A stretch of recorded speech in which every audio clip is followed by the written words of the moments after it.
So right now, you may be wondering, Kyle, why are you wearing the same shirt? Why is the same video playing on your TV?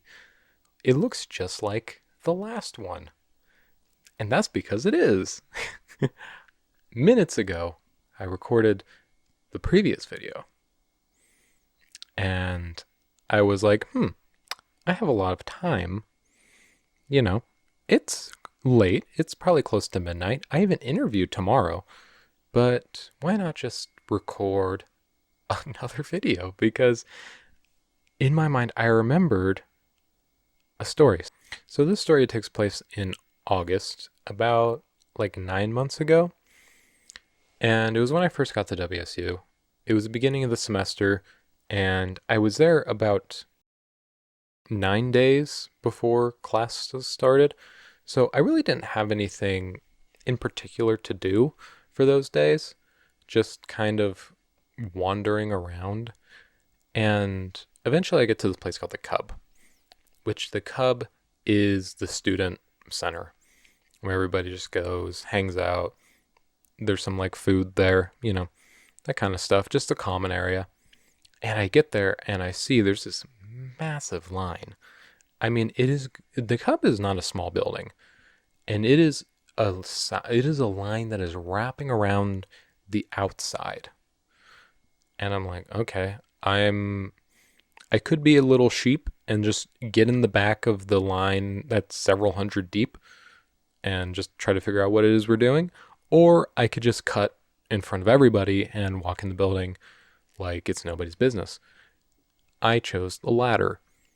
And I go into the building and I see the line continues through the hallway, through the main area, up the stairs into God knows where. Eventually, I find out that this was a career fair. There was some sort of, in the upper level ballroom, there was all these like career people and tables and stuff. Basically, just people bringing their applications, students needing jobs, who went to it. And I was like, well, I'm kind of unemployed right now, so I don't really need to show up there. And I'm like, I gotta find something else to do. There's all these people in the way. And there's these two pool tables that are in the Cub by where like a lot of the seating is. And you have to rent the balls in order to use it. It's free. You just give them your ID. And I see one pool table is being used, but the other one is free. No one's at it. And I'm like, sick. I'm gonna sit, shoot some pool by myself.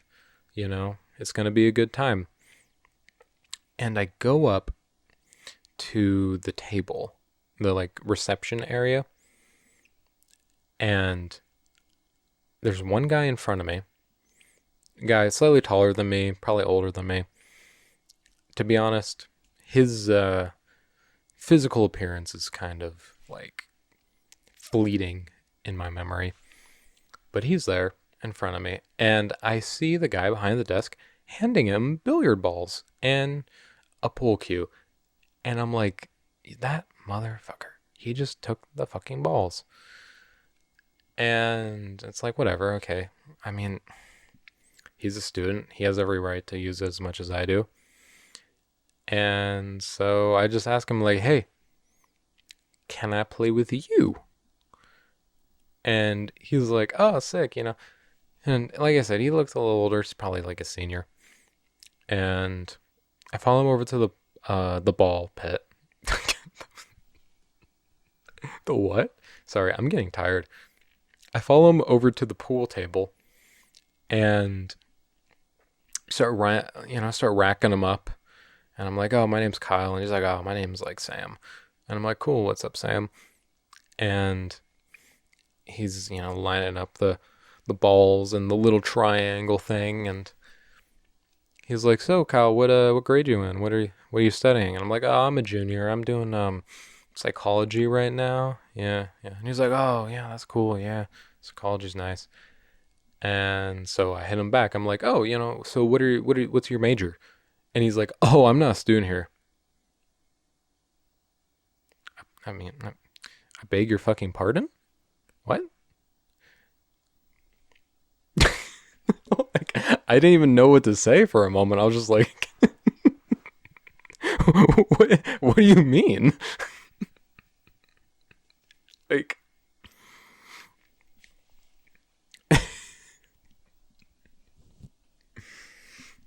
so he just completely blindsides me with that.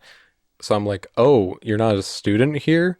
Um, cool. Is there a gun in your backpack? Like, what's going on? And he's like, oh, yeah, I'm a youth minister at one of the 1 million churches that are around WSU. And I'm like, oh, okay. And in my head, I hear Kobeni from Chainsaw Man screaming, I know what you are. And not in the good way, not in the good way when the way that's usually used. I was just like, oh, you're up to some shady business, aren't you? So now that I know this guy's a youth minister, my guard's a bit up. Because I'm like, oh, he's trying to recruit me. In the past, I have had a kind of irrational fear of religious people. I wasn't raised religious or really around religion. So my only real exposure to religious people, at least that were overtly religious, was whatever I got on the History Channel, which was mostly Charles Manson and Middle Eastern terrorists. So my view of like, oh, people I thought of like being religious were people who thought God was talking to them through a broken radio and were going to strap bombs to their chests so they could have 72 virgins or whatever.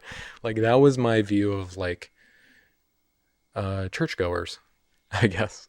Like if you so I like obviously I knew a lot of people went to church and were religious, but I don't know. When I saw them being like openly talking about their religious views, I got kind of sketched out because I wasn't sure. I'm like, is this person gonna hurt me? Like, because if I say the wrong thing, like, are they gonna snap and like blow a suicide vest? Like, what's the deal? You know? Because I had people in the past like that were religious just snap, like just turn on a dime with me because I said something or like they misheard me say something. Um, you know, I've just been talking in a normal conversation, not even saying it, like not even just not saying anything, just talking and having a like across the house, a friend's mom come over to me and be like, "We do not use the Lord's name in vain in this house." And I'm like, I don't even know what I like. Did I say something? You know?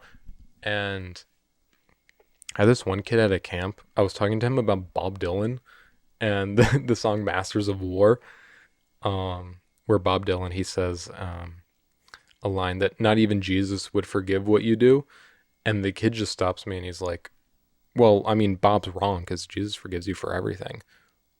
He was just very sincerely about it, and like it creeped me out, just like how like conviction in someone's eyes that they had, like he said it so matter of fact.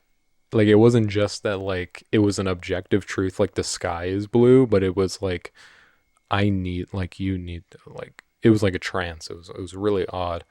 And this kid's like 12, you know. And anyway, so when I hear someone say like, "Oh, they're a youth pastor," I immediately go like, "Oh, okay."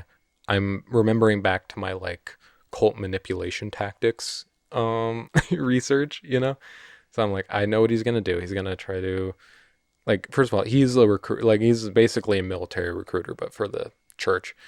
I know this entire conversation is going to be centered around trying to get me to go to his church.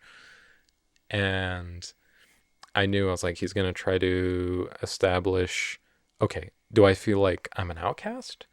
Like he's going to try to create an in and out group, that the in group is with him and I'm in the out group, and that his in like he's going to establish that like there's an in and out group and that I'm in the out group, but and that means like I'm alone but he's in the out group as well, and so is everyone else at the church, and that if I go with them, it will, I'll have somebody and I can have my own in group and my own group of, people to be with.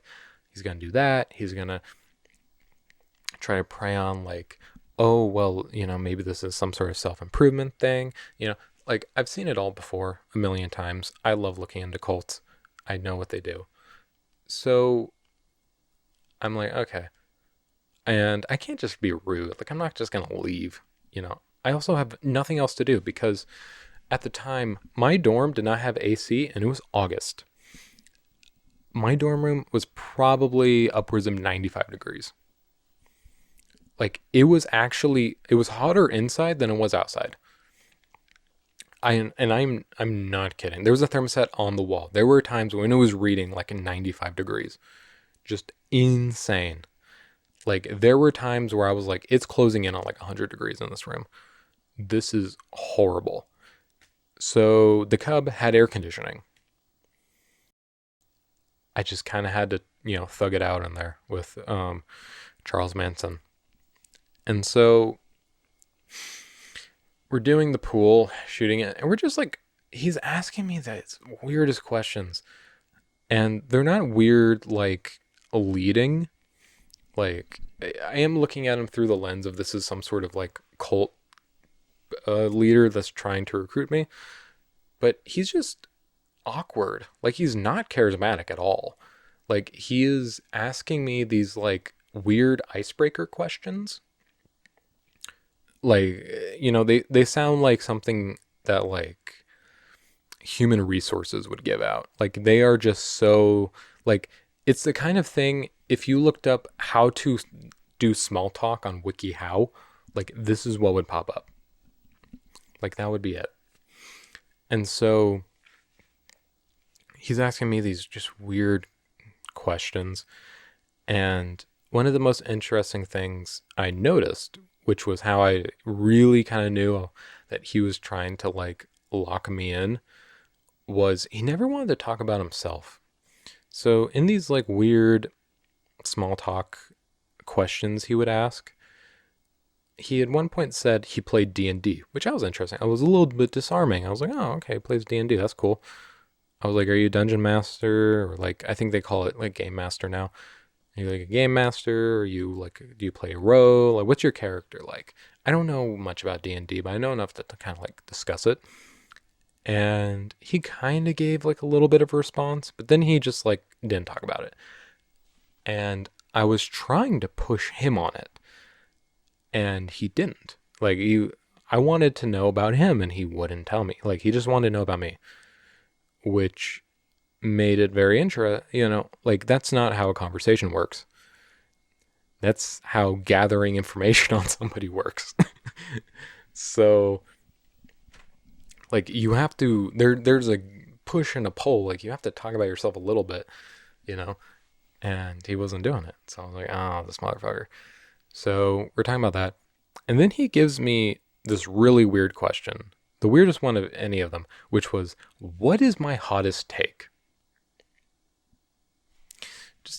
Just a very strange question. Like, why would you ask me this? What is my hottest take? Like, what is he expecting me to do? Some like pull a Kanye West? What is he wanting me to say? Like, you ask that to the wrong person and they're gonna say some like heinous shit, right? What is it? Just a non-specified like like what am I supposed to say? So I don't even know what I said. I think I was just like, bro, I don't even fucking know. I think I said something about my hottest take was that um Marvel was overrated. I don't know, something like that. That Mandalorian season 3 wasn't good. And it was something related to Marvel or Star Wars. I think it was Marvel that, something was overrated. Anyway. And he's like, "Oh yeah, word, okay, yeah, yeah, yeah." And he was kind of agreeing with me. And so we started talking about Marvel, and that eventually led into Star Wars because I was like, Fucking big Star Wars fan. Fucking love Star Wars. And this is when I noticed he thought the hook was set. It was a really weird situation. This entire conversation felt like one of the scenes in Death Note where Light and L are playing tennis. Like, it felt like one of those things where just like bouncing back and forth to their inner monologues. And when I mentioned Star Wars, it was like I could tell he felt like the hook was set, you know? And he was like, oh, I got him. I got this guy good. Little did he know, I was peeping his game the entire time. And he was like, so what do you like most about Star Wars? Like, is it that whole, thing of Luke, going on this journey and becoming who he always wanted to be, following, this faith or whatever? And I'm like, I don't know. The Christly character of Luke Skywalker. I'm not a big fan of him. So I told him, I was like, I like Luke, he's the GOAT, he's cool. But I don't find Luke's arc as entertaining and as interesting as Anakin's. Especially the fall of Anakin, right? With the prequels. And he was like, oh, yeah. He started losing me a little bit. I was like, yeah, I just like Anakin because I love a good tragedy. I love watching his descent and the way that he just kind of becomes less and less of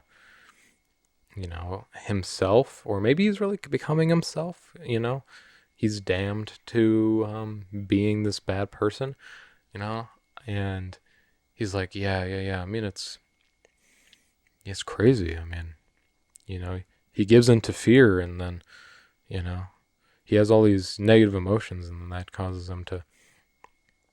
Oh, no, that's not even what he said. No, that's not what he said.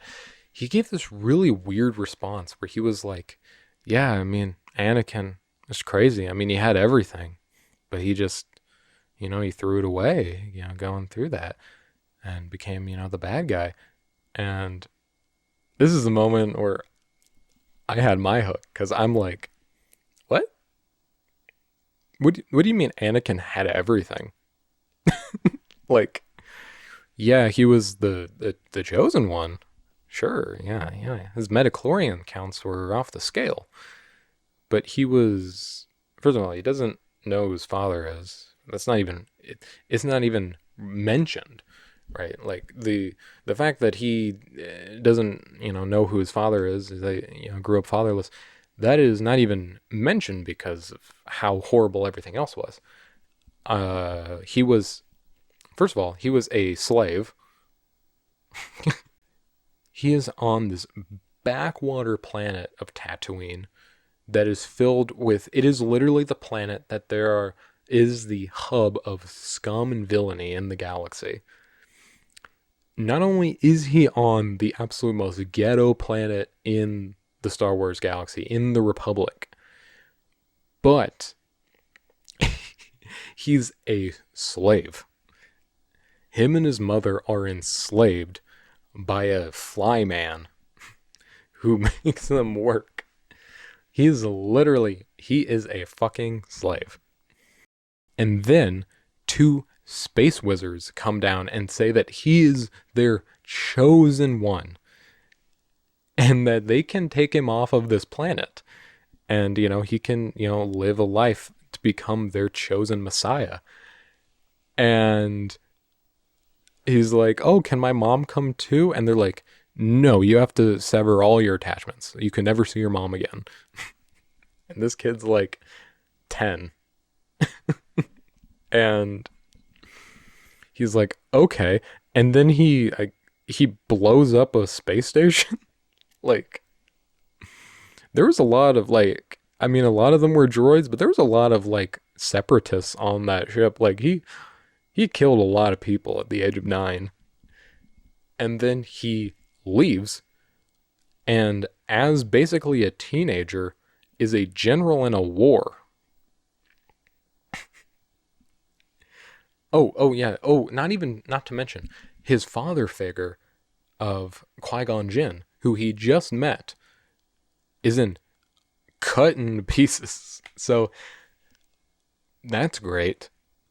Um, then when the Space Wizards also took him to meet with their Space Wizard Council, he is told that he should not be trained and that he is very dangerous, and that the Grand Priest senses a great fear in him that's gonna be really bad later down the line if he is trained.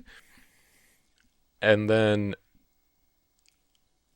he goes, like, he fights in this space war, having no idea what happened to his mother, thinking about her all the time. He falls in love with a woman, but his space religion dictates that he can't do that. And he finds that his mother, who he left behind to become this child of prophecy, has been kidnapped by barbarians in the sea, in the sands, and tortured to death. Like, his crash out's completely reasonable. like he like he yes, he was manipulated by Palpatine, who could be looked as kind of like a devilish figure, but Anakin was so easily manipulated because he had so little. Like, he did not have everything. He had nothing. he was like he had Obi-Wan. He had his mother, who he deserted. He had Padme, who his religion like did not allow him to be married to. I so I was like, yeah, I like watching Anakin because it's just cool. Like, he just kind of suffers. He's like, bad shit just continuously happens to him. And then in the end, he redeems himself by episode 6. But when I was describing Anakin, I was trying to invoke as much the story of like the fall of Lucifer, because to me, like, that's a lot of what Anakin feels like to me. And I don't know. It was just interesting. What the fuck is that? That was just a loading screen. Yeah, so I was trying to invoke that imagery to just kind of tell him, like, hey, no. Like, I'm trying to give off bad vibes. Like, hey, no, it's not gonna work on me. I already have my own thing going on. I don't I don't need your church thing. And soon after that conversation, about Anakin, he didn't talk as much, and he just kind of, we parted ways. The game ended. I, by the way, won the game. We played one round of pool through this entire story, and I sunk my 8 ball and I won. And then everybody clapped. No, seriously, I no, I did win the game, surprisingly. There's a 50-50 chance I would win. So I won the game, and then I just walked back and was like, you know what? See you later, man. Peace out. And that was the last I ever saw of him. Thank God. But, that's everything. Peace out, gamers.